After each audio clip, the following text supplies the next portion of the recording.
அன்பு நெஞ்சங்களுக்கு அன்பான வணக்கங்கள். இன்றைக்கு நிறைய பேர் நம்ம சேனலை ஃபாலோ பண்ணிட்டு வரீங்க. கவுன்சிலிங் ரிலேட்டடான இன்ஃபர்மேஷன்ஸ்க்கு தமிழ்நாடு ஆயுஷ் கவுன்சிலிங் ஆகட்டும், அல்லது ஏஐசிசிசி ஆகட்டும். ஸோ ரொம்ப ரொம்ப ஆரோக்கியமாக ஃபாலோ பண்ணிட்டு வரோம். ரொம்ப ரொம்ப சந்தோஷம். இந்த சமயத்தில் நம்ம ஒரு முக்கியமான ஒரு அப்டேட் கொடுக்க போகிறோம்.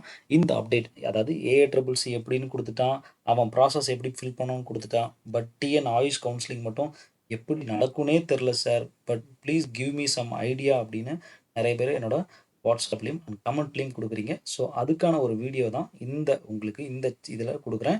கண்டிப்பாக உங்களோட ஃப்ரெண்ட்ஸ்க்கும் ஷேர் பண்ணுங்கள். சப்ஸ்கிரைப் பண்ணாதவங்க கண்டிப்பாக சப்ஸ்கிரைப் பண்ணிட்டு பாருங்கள். நீங்கள் பண்ணுற சப்ஸ்கிரைப் இன்னும் எங்களை ஊக்குவிச்சு இன்னும் நிறைய கண்டென்ட் உங்களுக்கு கொண்டு வந்து கொடுக்க ஊக்குவிக்கும் அப்படின்றத மறந்துடவே கூடாது. சரி, இந்த கவுன்சிலிங்கில் மொத்தம் இது முதல்ல தெளிவாக புரிஞ்சுக்கணும். இது டைரெக்டாக நடக்கக்கூடிய கவுன்சிலிங், ஆன்லைனில் நடக்காது. டைரெக்டாக சென்னையில் அரும்பாக்கம் அண்ணா ஆர்ச், அதாவது அறிஞர் Anna government Siddha medical college campus இருக்கு இல்லையா, அதுக்குள்ள directorate of Indian medicine and homeopathy இருக்குல்ல, அங்கே நடக்கும். இந்த இடத்துல தான் ஆயுர்வேதா, யோகா, யுனானி யோகா கிடையாது, யுனானி, ஹோமியோபதி இந்த 4 கோர்ஸுக்கான கவுன்சிலிங்கும் இந்த வெனியூவில் தான் அவங்க சொல்கிற டேட்டில் அவங்க எந்த கட் ஆஃப் கூப்பிட்றாங்களோ அந்த டேட்டில் நடக்கும். சரி, இதில் ப்ராசஸ் என்ன சார் இருக்குது அப்படின்னு கேட்டால், it is an 12 step process. இந்த 12 ஸ்டெப் ப்ராசஸை நான் உங்களுக்கு இன்றைக்கி சொல்கிறேன். ஸோ முதல்ல இது எப்படி இருக்கும் அப்படின்னா, நிறைய விஷயம் இதில் தெளிவாக புரிந்து கொள்ள வேண்டும். ஸோ இதில் உங்களுக்கு முதல் ஸ்டேஜ் என்னென்னா, ஃபஸ்ட்டு ஏன்னா நம்ம ஆல்ரெடி முதல்ல இது வரைக்கும் அப்ளிகேஷன் போட்டிருக்கோம். இப்போ அப்ளிகேஷன் நம்ம என்னென்ன போட்டிருக்கோம், ஜின்ற அப்ளிகேஷன் போட்டிருக்கோம், ஏன்ற அப்ளிகேஷன் போட்டிருப்போம், எம்ன்ற அப்ளிகேஷன் போட்டிருப்போம். இந்த ஜியில் ஒரு கேட்டகரி 7.5 ரிசர்வேஷன், இன்னொரு பர்டிகுலர் டைப் பார்த்தீங்கன்னா எல்லாத்துக்கும் சேர்த்து ஸ்பெஷல் கேட்டகரி யார் இருப்பாங்க அப்படின்னா இவங்க நம்ம ஃபிசிக்கலி டிசேபிள்டு, கூடவே பார்த்தீங்கன்னா army persons, ex service mans, traditional physicians அல்லது சித்த டாக்டரோட அந்த கேட்டகரி குரூப் வந்திருக்கும். ஸோ இவங்களுக்குலாம் முதல் ஸ்டேஜில் நடக்கும் கவுன்சிலிங். சரி, இப்போ நீங்கள் அப்ளிகேஷன் போட்டிங்க, இதுக்கப்புறம் என்ன ஸ்டேஜ் நடந்திருக்கணும் அப்படின்னா, நமக்கு அக்னாலஜ்மெண்ட் ஸ்டேஜ் அப்படின்ற ஒரு விஷயம் நடந்திருக்கணும். அக்னாலஜ்மெண்ட் ஸ்டேஜ் கிட்டத்தட்ட ஒரு 50% நபர்களுக்கு தான் நடந்திருக்கு. ஏன்னா எல்லாருக்குமே அக்னாலஜ்மெண்ட் கார்டு அங்கேருந்து அனுப்பப்படலை. ஸோ அதனால் பயப்படாதீங்க.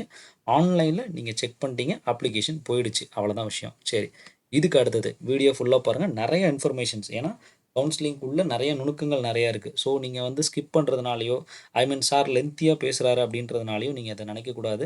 ஸோ நாங்கள் ஒரு 10 மினிட்ஸ் பேசினாலும் இட்ஸ் ஃபார் யுவர் லைஃப் அப்படின்றது கண்டிப்பாக புரிஞ்சு கொள்ளுங்கள். ஏன்னா சின்னதாக ஒரு இடத்துல நம்ம மிஸ் பண்ணி, ஏன்னா நிறைய பேர் என்னென்னா லாஸ்ட்டில் ஸ்கிப் பண்ணிவிடுவாங்க. சின்னதாக ஸ்கிப் பண்ணி போயிடுவாங்க. லாஸ்ட்டில் போகிற சமயத்தில் அவங்க திரும்பவும் அதை மெசேஜ் பண்ணி, சார் இந்த ப்ராசஸ் என்ன நடக்கும், இந்த இடத்துல என்ன வரும் அப்படின்னு கேட்பாங்க. ஸோ தயவுசெய்து ஒரு முறை ஃபுல்லாக பார்த்துடுங்க. ஸோ அக்னாலஜ்மெண்ட் கார்டு ஸ்டேஜ்ன்றது இப்போதைக்கு நம்ம கவர் பண்ணியிருக்கோம். அடுத்த ஸ்டேஜுக்கு இப்போது இந்த இடத்துல தேர்ட் ஸ்டேஜ் அப்படின்றது ரேங்க் நம்பர் ரிலீசிங் ஸ்டேஜ். சரியா, அக்னாலஜ்மெண்ட் முன்னாடியே முடிஞ்சிடுச்சு. ரேங்க் நம்பர் ரிலீசிங் ஸ்டேஜ் அல்லது ஏஆர் நம்பர் ரிலீசிங் ஸ்டேஜ் தான் இந்த தேர்ட் ஸ்டேஜ். இந்த ஏஆர் நம்பர் ரிலீசிங் ஸ்டேஜ் அப்படின்றது நான் சொன்ன மாதிரி ஏஐசிசிசி கவுன்சிலிங் ஒரு நேற்று நைட் நான் உங்களுக்கு வீடியோ சொன்னேன் இல்லையா, ஸோ அந்த ஸ்டேஜ் அதை பார்க்காதவங்க பார்த்துருங்க. அதில் டேட் சம்மந்தமான இன்ஃபர்மேஷன்ஸ் நோட் பண்ணியிருப்பேன்.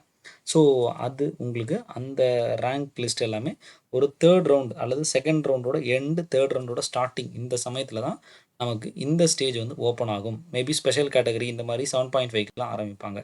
ஸோ லிஸ்ட்டு ஃபஸ்ட்டு வெளியே வரும். அந்த ரேங்க் லிஸ்ட்லேருந்து ஒரு 1 வீக், ஒரு 5 டேஸ்க்குள்ளேயே திரும்ப அவங்க கால் பண்ணி, ஆன்லைனில் வெப்சைட்டில் தான் எல்லாமே பண்ணுவாங்க. சரியா, ஸோ இந்த ப்ராசஸ் வரைக்கும் ரேங்க் நம்பர் மட்டும் ஆன்லைன்லேயே ரிலீஸ் பண்ணுவாங்க, ஏஆர் நம்பரும் ரிலீஸ் பண்ணுவாங்க.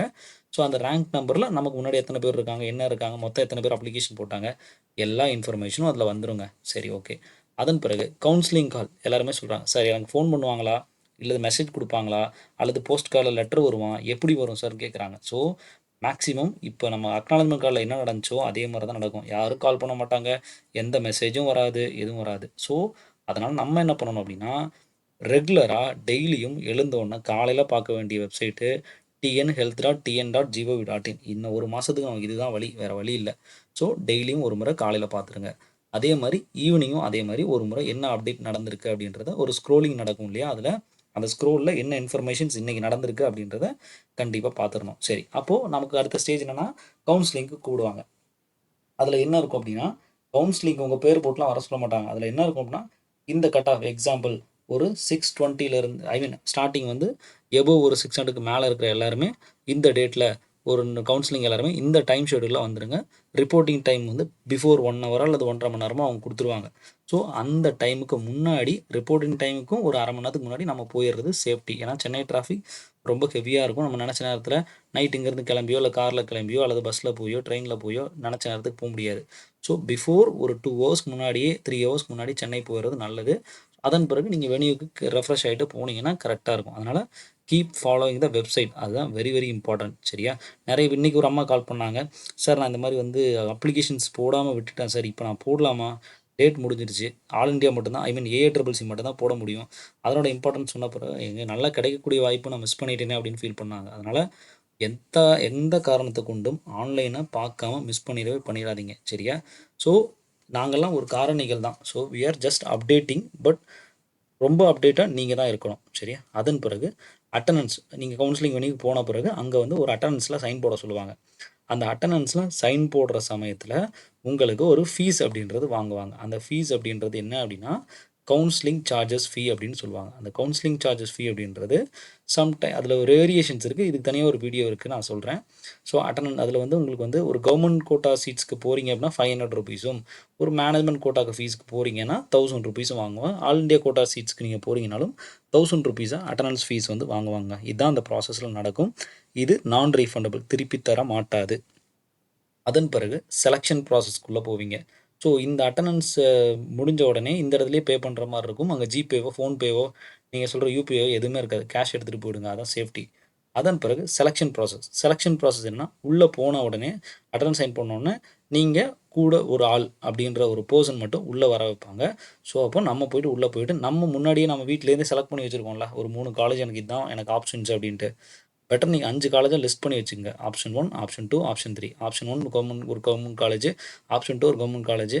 உங்கள் மார்க்குக்கு ஏற்ற மாதிரி, சார் நான் இப்போ இந்த மாதிரி ஒரு 350 இருக்கேன், பட் எனக்கு என்ன ஆப்ஷன்ஸ் நான் வச்சுக்கிறது அப்படின்னு இங்கே நம்ம எழுதிக்கணும்.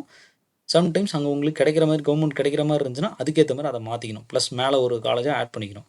ஸோ இதுதான் நம்ம பண்ண வேண்டியது. ஸோ வீட்டில் எழுதிட்டு போயிட்டிங்கன்னா அங்கே போய்ட்டு நம்ம ஒரு ஷீட் கொடுப்பாங்க. அந்த ஷீட்டில் நம்ம வில்லிங்னஸை எழுத வேண்டி இருக்கும். சரியா? அப்புறம் உங்களுக்கு ஸ்க்ரீன் போர்டு காட்டிகிட்டே இருப்பாங்க. இந்த காலேஜில் இப்போ பாளையங்கோட்டையா இதில் இத்தனை சீட் இருக்குது, எஸ்சியில் எத்தனை சீட் இருக்குது, பிசியில் எத்தனை சீட் இருக்குது, எஸ்டியில் எத்தனை சீட் இருக்குது, அப்படி காட்டிகிட்டே இருப்பாங்க. சரியா? அதன் பிறகு செலெக்ஷன் ப்ராசஸ் முடிஞ்ச பிறகு நமக்கு என்ன நடக்கும் அப்படின்னா, நமக்கு அடுத்த ஸ்டேஜ் வந்து பார்த்திங்கன்னா அந்த ஃபார்ம் வில்லிங்னஸ் ரைட்டிங், நம்ம செலெக்ஷன் ஆஃப் லிஸ்ட் வந்து நமக்கு வந்து ரைட் பண்ண சொல்லுவாங்க. அதன் பிறகு குறிப்பாக ஒரு முக்கியமான பாயிண்ட்டு, எல்லா காப்பீஸ் ஆஃப் நீங்கள் அப்ளிகேஷன்ஸ் என்ன அனுப்புனீங்களோ அந்த அனுப்பின விஷயத்தில் எல்லாத்துலேயும் ஒரு காப்பி வந்து எப்போவுமே ஜெராக்ஸ் வந்து சேஃபாக வச்சுக்கோங்க. சரியா? அதன் பிறகு எக்ஸ்ட்ரா ஃபோட்டோ, உங்களோட ஃபோட்டோகிராஃப் சரியா சேர்த்து சேஃப்டிக்கு வச்சுங்க. நீங்கள் அப்ளிகேஷன்லேயே 3 அனுப்பிட்டீங்க, இருந்தாலும் வைத்துக்கொள்வது நல்லது. சரியா?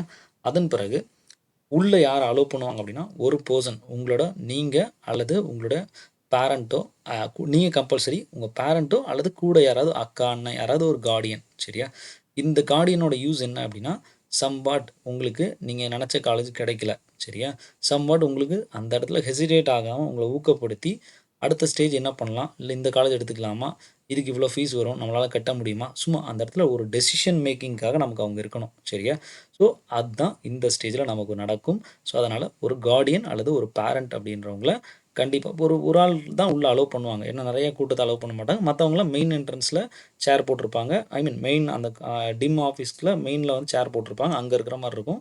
மற்றவங்க மட்டும் தான் அந்த பில்டிங்குள்ளே உள்ளே என்ட்ரு ஆக முடியும். சரியா? ஸோ அதனால் உங்களுக்கும் வெளியில் இருக்கிறவங்களுக்கும் ஒரு ஃபோன் கான்டாக்ட் இருக்கிற மாதிரியான அரேஞ்ச்மெண்ட்ஸை வந்து கரெக்டாக எப்போவுமே பண்ணி வச்சுக்கணும். சரியா? ஸோ அதை வந்து இப்போவே பண்ணிவிடுங்க. ஏன்னா இன்கேஸ் ஒரு சின்ன ஃபோனாவது வெளியில் ஏதாவது ஒரு கம்யூனிகேஷன் கொஞ்சம் லேட் ஆகுதோ, அல்லது இன்கேஸ் இந்த மாதிரி ஃபீஸ் ஆகுது, ஏதாவது ஒன்று கேட்கணும், ஏதாவது ஒரு விஷயம் சின்ன ஒரு கம்யூனிகேஷன்ஸுக்கு இது இல்லாமல் இருக்கிறதுக்காக ஒரு ஃபாலோஅப் வந்து கரெக்டாக வச்சுக்கோங்க. சரி, இது முடிஞ்சிச்சா? சரி, காலேஜும் செலக்ட் பண்ணிடுறீங்க. அதன் பிறகு மறுபடியும் ஒரு பேமெண்ட் ப்ராசஸ் இருக்கும். அந்த பேமெண்ட் ப்ராசஸ் அப்படின்றது உங்களுக்கு உள்ளே போனோன்னா, உள்ளே கவுன்சிலிங் உள்ளே நடக்கிறப்போ உள்ள ஃபேக்கல்ட்டிஸ் இருப்பாங்க. அங்கே கவுன்சிலிங் கமிட்டி இருப்பாங்க. அவங்கள்ட்ட நீங்கள் தைரியமாக கேட்கலாம். எனக்கு இந்த காலேஜ் உங்களுக்கு அவங்களே கேட்பாங்க, எந்த காலேஜுமா உங்களுக்கு வேணும் அப்படின்னு கேட்பாங்க. ஃபஸ்ட் ஆப்ஷனில் உங்களுக்கு என்ன வச்சுருக்கீங்களோ அதை வந்து இது பண்ணுங்கள். நீங்கள் அதை எப்படி கன்ஃபார்ம் பண்ணணும் அப்படின்னா, வெளியே அந்த போர்டில் அந்த சீட்டு உங்களுக்கு இருக்கா, அந்த இடத்துல உங்களுக்கு ஒரு சீட்டு இருக்கா, இல்லை ஜீரோன்னு வந்துருச்சா அப்படின்றத முன்னாடியே பார்த்துடணும். ஸோ அந்த இது உள்ளே போனோன்னே எனக்கு இந்த காலேஜ் அவங்க கேட்பாங்க, இந்த காலேஜ் வேணும்னு நீங்கள் தான் வாய் திறந்து சொல்லணும். சரியா?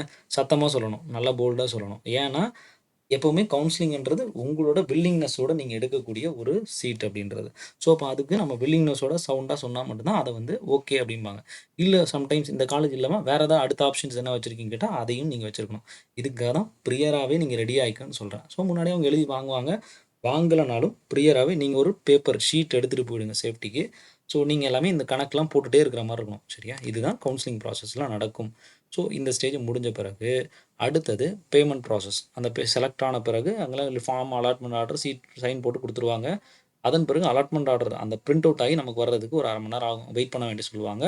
அந்த சமயத்தில அலாட்மெண்ட் ஆர்டர் கையில வாங்கும்போது, நீங்க கேஷ் உங்களுக்கு எவ்வளோ சொல்றாங்களோ, அந்த அமௌண்ட்ட கட்ட வேண்டியிருக்கும். 10,000 டூ 20,000 ரேஞ்சுக்கு கட்டுறேன். 20,000லாம் கிடையாது. 10,000 அப்புறம் கவர்மெண்ட் காலேஜ் 5,000 அந்த ரேஞ்ச் நான் தனியா வச்சிருக்கேன். அத உங்களுக்கு ப்ராப்பரா சொல்லித் தரேன். பயப்படாதீங்க. அதன் பிறகு அலாட்மெண்ட் ஆர்டர வாங்கிக்கங்க. அந்த வாங்குற சமயத்தில கவுன்சிலிங்ல உள்ளேருந்து வெளிய வரும்போது, எந்த காரணத்தை கொண்டும் எந்த ஃபைலும், எந்த ஒரிஜினல்ஸையும் கட்டாயம் விட்டுட்டு வந்துராதீங்க. ஒரு முறை உள்ள எத்தன நம்பர் ஆஃப் ஃபைல்ஸ் கொண்டு போறீங்க அப்படின்றதும், அ எத்தன ஷீட்ஸ் கொண்டு போறீங்க அப்படின்றதும், வெளிய வந்தோனே அது உண்மையிலேயே இத்தன ஷீட்ஸ் கரெக்ட்டா இருக்கா அப்படின்றத என்ஷூர் பண்ணிக்கங்க. இதெல்லாம் தான் நுணுக்கம். இதெல்லாம் நாங்க பிராக்டிஸ்ல நாங்க கத்துக்கிட்ட விஷயத்த உங்களுக்கு வந்து சொல்லி தரோம். ஸோ அப்படின்றப்போ, நீங்க இத லென்த்தியா இருக்கு அப்படின்றதுனால, அத வந்து நான் கட் பண்ண முடியாது. ஏன்னா, என்னோட விருப்பம், என்னுடைய சப்ஸ்கிரைபர்ஸ், என்னுடைய சித்தா ஸ்காலர்ஸ்க்கு கண்டிப்பா இத சொல்ல வேண்டியது என்னுடைய கடமையாக இது இருக்கு. ஸோ அதனால if you are not wish to follow this channel, டெஃபினட்டா நீங்க கண்டிப்பா வேற ஒரு இதையும் நீங்க ஃபாலோ பண்ணிக்கலாம். சரியா? ஸோ என்னோட நண்பர்களுக்கு நான் வந்து நல்ல ஒரு விஷயத்த குடுக்கணும்ன்றது என்னோட எண்ணம். அதன் பிறகு ரிப்போர்ட் டூ காலேஜ். ஸோ இந்த அலாட்மெண்ட் ஆர்டர் வாங்கிட்டு, இங்க வாங்கின பிறகு, இங்க வாங்கிட்டீங்கன்னாலே, நீங்க வந்து அட்டெண்டன்ஸ் சைன் பண்ணிட்டீங்கன்றது வந்துச்சுனாலே, அலாட்மெண்ட் ஆர்டர் ஸ்டேஜுக்கு போயிருவோம். ஸோ அட்டெண்டன்ஸ் இல்ல நீங்க சும்மா தான் அப்சர்வ் பண்ண போறீங்கன்னா, நீங்க அட்டெண்டன்ஸ சைன் போட்டு அதுக்கு அடுத்த ஸ்டேஜ் உள்ள தேவையில்ல. சரியா? வெளியவும் வந்துரலாம். உள்ள என்ன நடக்குதுன்னு மட்டும் பார்த்துட்டு வந்துரலாம். சரி, விருப்பம் இல்லன்னா. சார் இல்ல அடுத்த ஸ்டேஜ் பார்த்தீங்கன்னா, ரிப்போர்ட் டூ காலேஜ். இந்த ரிப்போர்ட் டூ காலேஜ அவங்க என்ன டேட்ல சொல்றாங்களோ, அந்த டேட்ல கம்பல்சரி போயி, அதுக்கு முன்னாடி நாளோ ஏன்னா சம்டைம்ஸ் வந்து நீங்க வந்து போறப்போ, ஏதாவது பாய்ஸா இருந்தா, ஹாஸ்டல்ஸ் அந்த மாரி இது சிச்சுவேஷன்ஸ்லாம் சர்ச் பண்ற மாரி இருக்கும். கடைசி நாள் போட்டு அலைஞ்சிட்டு இருக்க முடியாது. அவன் சொல்ற நாளுக்கு ஒரு நாளைக்கு முன்னாடியே நம்ம போய் ஜாயின் பண்ணிறது ரொம்ப ரொம்ப நல்லது. அதான் வெரி வெரி நல்ல ஒரு ஸ்ட்ரெஸ் இல்லாத நமக்கு வந்திருக்கும். அதனால கண்டிப்பா முன்னாடியே போய் ஜாயின் பண்ணிடுங்க. சரியா? ஸோ அது ஒரு இம்பார்ட்டன்ட். ஜாயின் பண்ணிட்டு கூட ஒரு 2 டேஸ் லீவ் போட்டு போலாம். அதில தப்பு கிடையாது. சரியா? ஜாயின் பண்ணிட்டு திங்ஸ்லாம் எடுத்துட்டு, இல்ல அன்னைக்கு ரூம்லாம் பார்த்து வச்சுட்டு, ஒரு 2 டேஸ் கழிச்சு கூட வந்து கூட ஜாயின் பண்ணிக்கலாம். இல்ல ஒரு ஒரு 4 டேஸ்லாம் லீவ் தருவாங்க. அதெல்லாம் எந்த குழப்பமும் இருக்காது. சரியா? அதனால அந்த மாரி பண்ணிக்கலாம். ஸோ அத மட்டும் பண்ணிக்கலாம். அப்புறம் அந்த ப்ராசஸ் நீங்க இந்த இடத்துல சைன் போட்டீங்கனாலே ஐ மீன் ரிப்போர்ட் பண்ணிட்டு, அங்க வந்து ஒரு பாண்ட் சப்மிட் பண்ண சொல்லுவாங்க. இந்த ரிப்போர்ட்டிங் டைம்ல. அந்த பாண்ட அங்கேயே உங்களுக்கு ஜெராக்ஸ் காப்பி வந்து என்ன காப்பி எடுக்கணுன்றது ஒரு மாடல் காப்பி வச்சிருப்பாங்க. அத எடுத்தா போதும். இல்லன்னா நம்மளுடைய பிரிண்ட் அவுட்ல பாண்ட் அந்த கிரீன் ஷீட்ல வந்து பாண்ட் எடுத்துட்டு போணும். நம்ம அப்ளிகேஷன்ஸ்லயே இருக்கும் அது. சரியா? அந்த இத மட்டும் எடுத்துட்டு ஒரு fitness certificate, medical fitness certificate வந்து சப்மிட் பண்ண வேண்டியிருக்கும். அத ஊர்லயே கூட உங்களுக்கு தெரிஞ்ச டாக்டர் இருந்தா மெடிக்கல் ஃபிட்னஸ் சர்டிஃபிகேட் வந்து வாங்கிட்டு போயிரலாம். சரியா? ஸோ அத வாங்கிட்டு கூடவே இத மட்டும் கொண்டு போயிட்டோம்னா போதும். அங்க என்ரோல் ஆயிடுவோம். இங்க காலேஜ்ல என்ரோல் ரிப்போர்ட்டிங் ஆயிட்டோம் அப்படின்னாலே, இதிலிருந்து நம்ம வெளிய வர முடியாது. சம்டைம்ஸ் நீங்க செகண்ட் ரவுண்ட் கவுன்சிலிங் அப்ளை பண்ணணும்னா, இந்த காலேஜ்லேருந்து அப்ரூவல் வாங்கி தான் அப்ளை பண்ண வேண்டியிருக்கும். ஸோ, இங்க ரிப்போர்ட் பண்ணிட்டீங்க. அப்ப ரிப்போர்ட் பண்ணிட்டு நீங்க இந்த காலேஜ விட்டுட்டு ஒரு 6 மந்த் கழிச்சு அடுத்த நீட் கிடைக்குது. இல்ல நான் எனக்கு காலேஜ் பிடிக்கல. நான் வெளிய வரணும்னு நெனச்சாலே, you have to pay the penalty fee. Penalty fee அப்படின்றது 1,00,000 ஃபீஸ் வந்து சொல்லியிருக்காங்க. ஸோ, நீங்க எம்பிபிஎஸ் போணும் அப்படின்னு நெனச்சா கூட 1,00,000 ஃபீ கட்டிட்டு நீங்க வந்து தாராளமா போயிடலாம். இந்த 1,00,000ல இன்னொரு குழப்பம் இருக்கு. இதுவரைக்கும் யாரும் ரிலீவ் ஆகல. நெறைய பேர் சொல்றாங்க என்னன்னா, ஒவ்வொரு வருஷத்துக்கான 1,00,000 அப்படின்றது ஒட்டுமொத்தமா 5,00,000ன்னு சொல்றாங்க.